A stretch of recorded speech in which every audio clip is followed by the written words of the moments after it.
पुढच्या साईडला आहे ते छान असे हुक्स दिलेले आहेत, हे बघा. आणि ह्याची क्वालिटी एकदम सुंदर आहे. तुम्ही पाइपिंग पाहू शकता, सुंदर अशी पाइपिंग दिलेली आहे. फिनिशिंग जबरदस्त आहे. पाठच्या साईडला हा नेक दिलेला आहे. पाठच्या साईडचा नेक तुम्ही पाहू शकता, सुंदर असा दिलेला आहे. पॅडेड आहेत, कप्स दिलेले आहेत. तुम्ही पाहिजे तर ह्याचे कप्स रिमूव्ह करू शकता. ह्याच्या हाताची लेंथ ऑलमोस्ट 10 इंच आहे.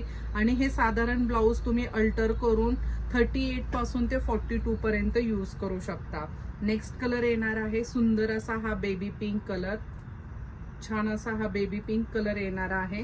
त्याच्यानंतर येणार आहे राणी कलर. ह्याच्यावर शाईन आहे, तुम्ही बघू शकता सिमरचं मटेरियल आहे आणि प्रत्येक ब्लाऊज हा शायनी आहे. नंतर येणार आहे पिंक कलर,